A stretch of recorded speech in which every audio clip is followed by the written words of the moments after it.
She should thank me for letting her live here.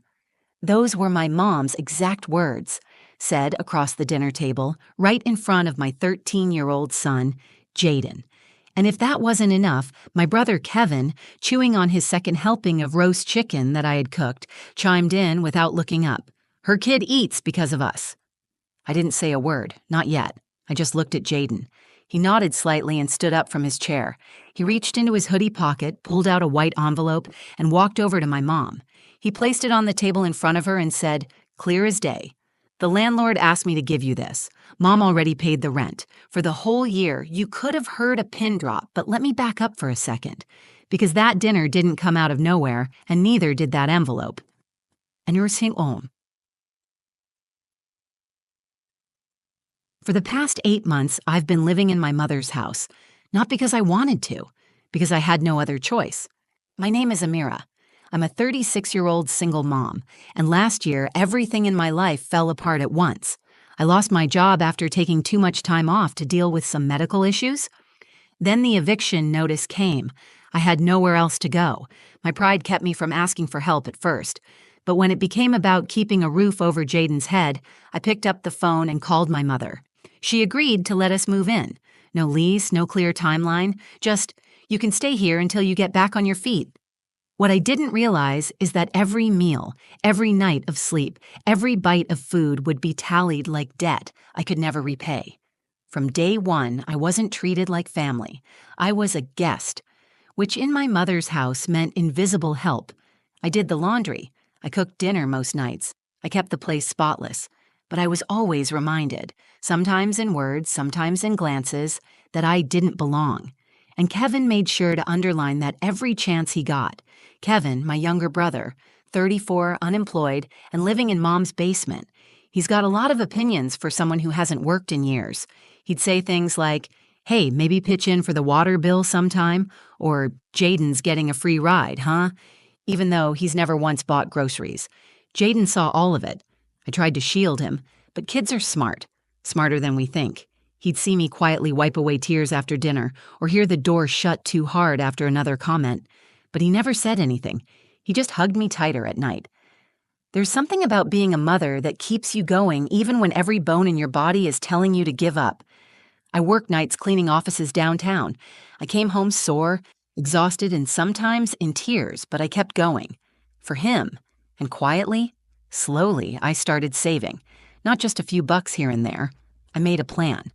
I found a small 2-bedroom apartment near Jaden's school. I negotiated with the landlord. I prepaid rent. I kept the papers hidden in my purse, waiting for the right moment, because I knew one day my mother would say it out loud, that I was a burden, that I should be grateful to eat at her table.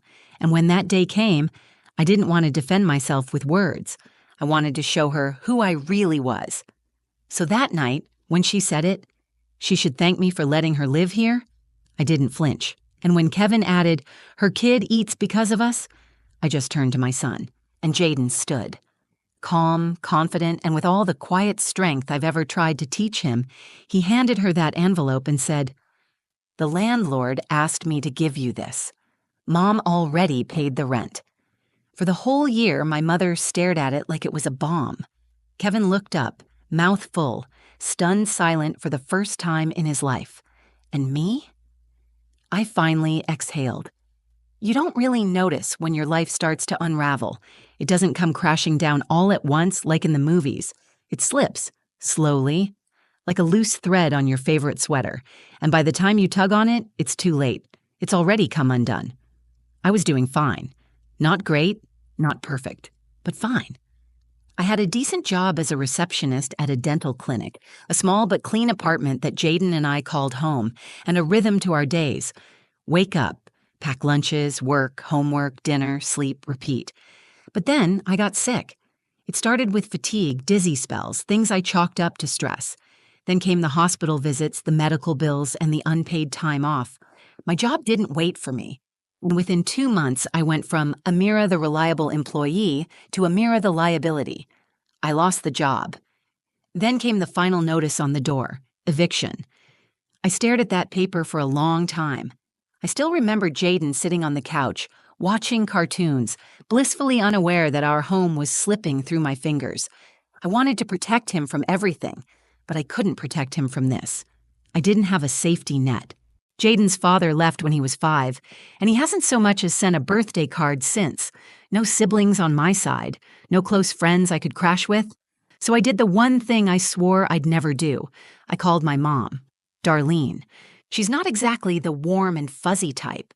Growing up, she kept the house clean, the fridge full, and the rules tight. But love? That was earned, not given. The kind of woman who believes in toughening you up for your own good. We were never close. Still, when I explained my situation, she said, "Fine. You can stay here for a little while, just until you figure it out." At first, I was grateful, truly. I thought maybe this could be a fresh start. A few months to catch my breath, get a job, find another place. But it didn't take long for the cracks to show. It started small. A comment here, a dig there. Must be nice sleeping in while other people go to work. Don't forget to clean the bathroom. You're using it too. Don't let Jaden eat all the cereal. Kevin needs breakfast too. Kevin, my younger brother, or as I call him, my mother's golden child. He's 34, doesn't work, spends his days gaming in the basement, and somehow has an opinion on everything. And somehow, my mom listens to him like he's Moses coming down the mountain. He can do no wrong, even when he does nothing. He didn't like that we were there. I could see it in the way he scowled when Jaden laughed too loud, or how he complained that my cooking tasted different than Mom's, even though he never cooked a meal himself. The worst part wasn't the words. It was how quickly I started believing them. I felt like a burden, like I had failed, like all those years of trying to build something for myself, and my son had led me right back to where I started, begging for scraps at a table that never felt like mine. Jaden knew something was off, even though I tried to hide it. He'd ask, "Mom, are we okay?" And I'd smile and say, "We're just getting through a hard time." He didn't need to know how hard. He didn't need to know that I cried in the shower at night or skipped meals so he could have seconds, or that every time my mother looked at me with that mix of pity and superiority, I died a little inside. But I wasn't going to stay down. That's not who I am. I started looking for work, any work, cleaning jobs, overnight shifts, freelance gigs. I took whatever I could find. I'd leave after dinner, work until 2 or 3 a.m., then be back before Jaden woke up for school. I kept track of every dollar, every cent. No eating out, no extras. Just a laser focus on one goal: get us out. Some nights, I'd sit in the dark, calculating how long it would take to save enough for a deposit and first month's rent. It felt impossible, but I never let Jaden see that. He needed to believe I had a plan. And eventually, I did. I found a landlord willing to work with me. A small 2-bedroom apartment. A little run down, but clean. Safe. Mine.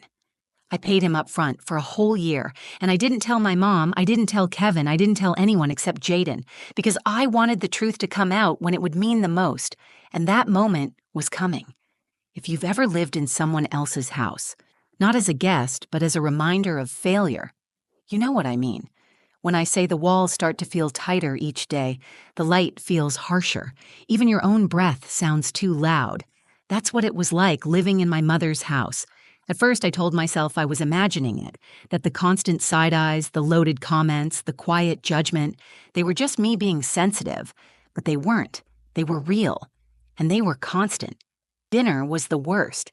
That table became a battlefield. Every meal turned into a sermon about gratitude. My mother would stir her pot of stew and drop lines like, "Not everyone would open their home so easily." Kevin would smirk and say, "Yeah, especially not with the cost of groceries these days." Kept my head down, focused on my plate. Sometimes I nodded just to keep the peace. Sometimes I'd try to change the subject, but it never worked. They wanted me to feel small, and it was working. There's a special kind of pain that comes from being reminded every day that your presence is a burden, especially when you're already working yourself to the bone trying to fix things. What they didn't know was that I was working nights, cleaning offices in the city. I'd leave at 7:30 every evening, right after dinner and dishes, and I'd be gone until 2 or 3 in the morning. I'd sneak in quietly, shower, nap for a couple of hours, then wake up to get Jaden ready for school. Rinse and repeat. No one offered to help. No one asked where I was going at night. They didn't care. As long as the house stayed clean, Jaden stayed quiet, and I didn't ask for anything, they were content to ignore me. But Jaden noticed, always. He started packing my lunches before I left. Sometimes he'd sit up with me while I put on my shoes and ask, "How much longer until we have our own place?" I'd smile and say, "Soon, baby, very soon." The money added up slowly. Office pay isn't much, but I took extra shifts, accepted last-minute calls, and never spent a dime on anything unnecessary. I stopped getting my hair done, stopped buying coffee. I lived off peanut butter sandwiches and pride. Eventually, I saved enough, a full year of rent, paid up front. The landlord even gave me a small discount for the lump sum. I remember holding the receipt in my hands and feeling like I could finally breathe again, but I didn't tell them, not yet, because something in me needed them to keep talking. I needed them to keep underestimating me, keep saying I was lucky to be under their roof, keep acting like I couldn't survive without them. Because I knew the moment would come when they'd say too much, just loud enough for Jaden to hear, and that would be it. That moment came quicker than I expected. A few days after I signed the lease, my mom came into the kitchen while I was cooking and said, "Just a reminder, we're running low on paper towels, and since you're eating here, maybe contribute for once?"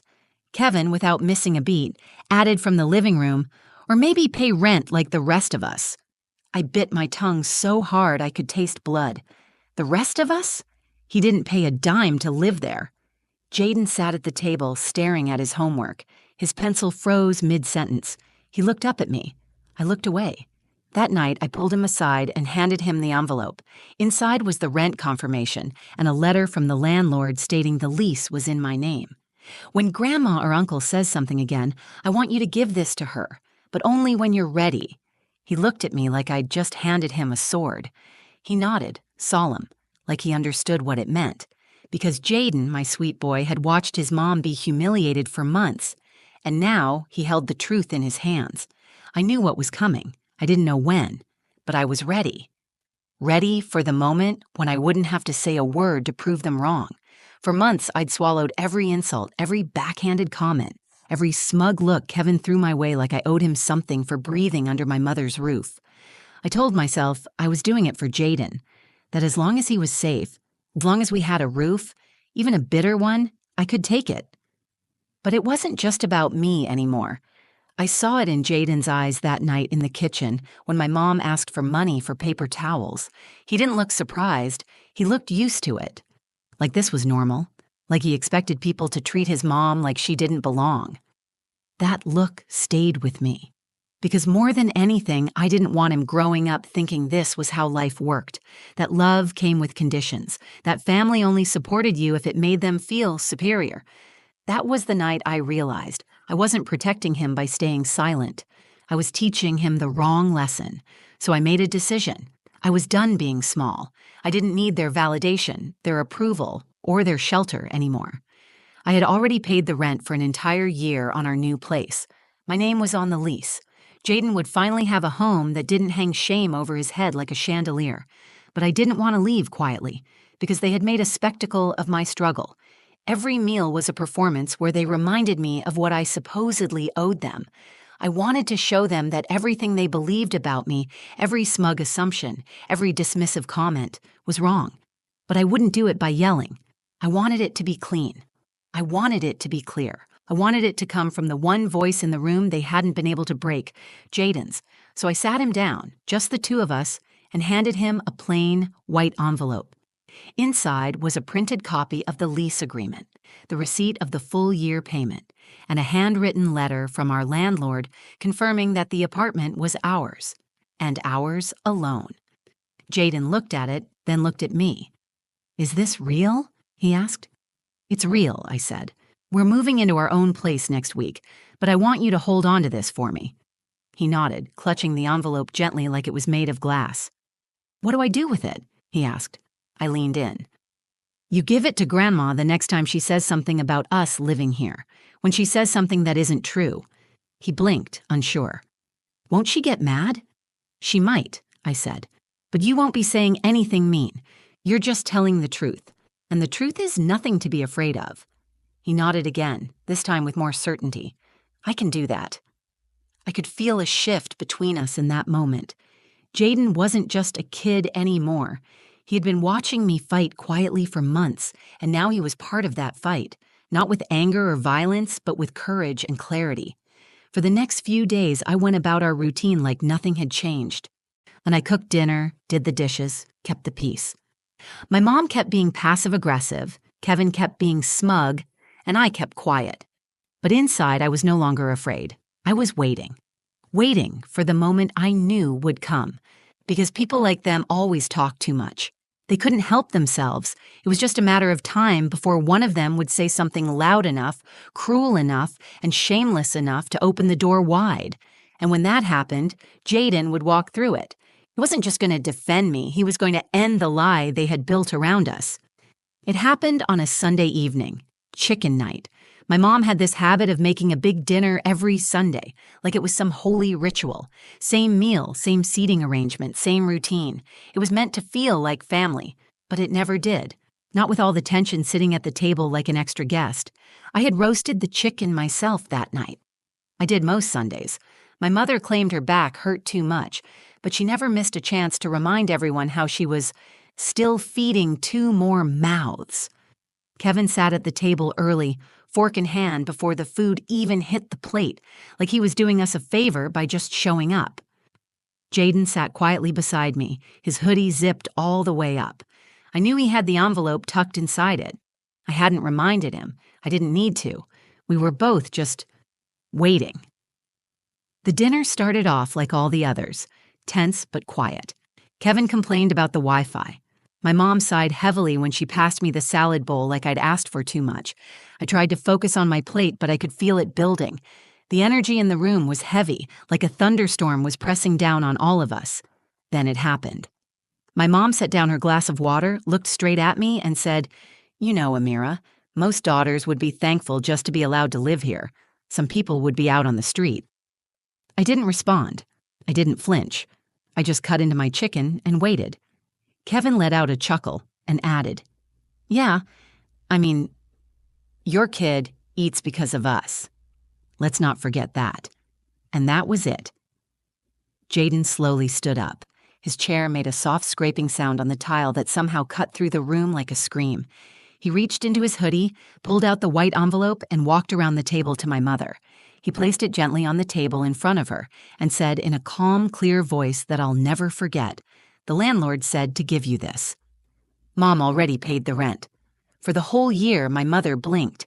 Kevin stared like someone had slapped him.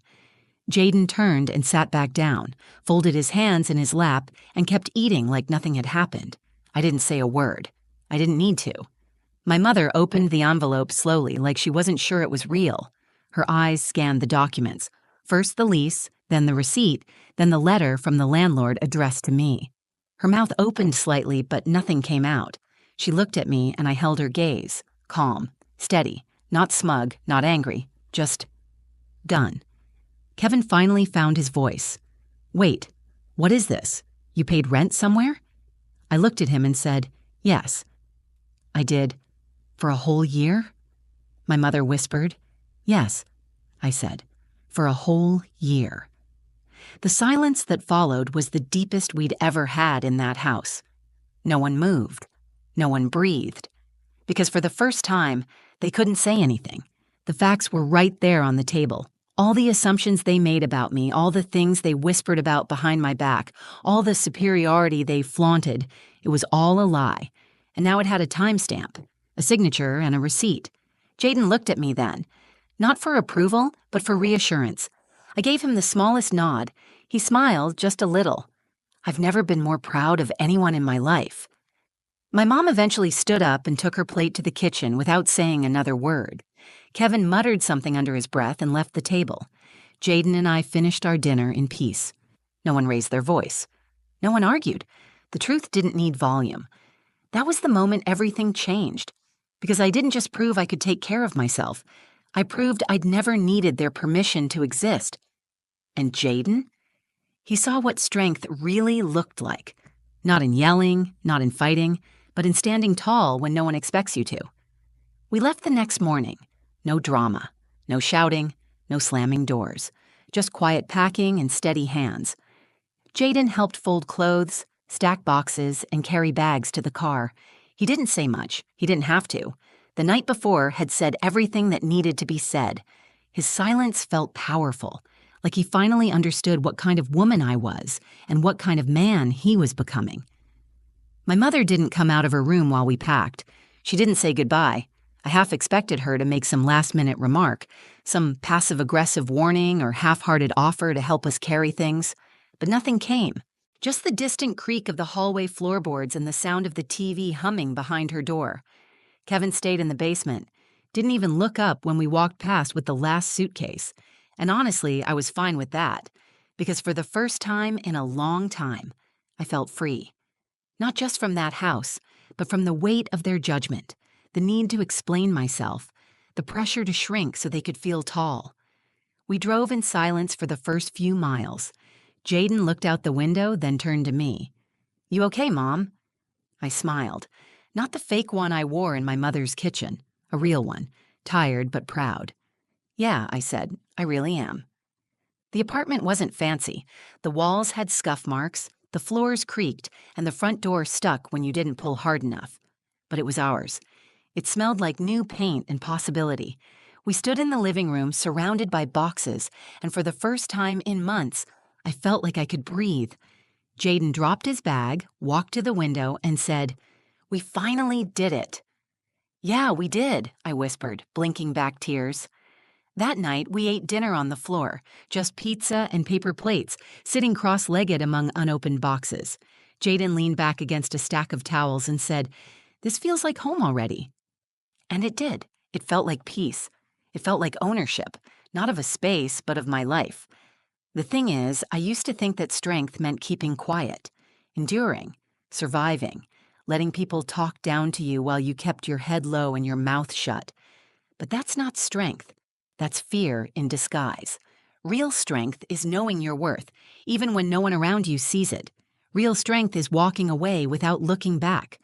I thought I was staying quiet to protect Jaden, but what I learned is that kids don't just learn from what you say, they learn from what you tolerate. He watched me take every jab, every backhanded comment, every false debt my mother and brother tried to hang over us like a leash, but he also watched me rise. He saw me go to work every night without complaint. He saw me stretch every dollar, skip every luxury, plan every move. And when the time came, he stood up for me. Not because I told him to, but because he saw what real courage looks like.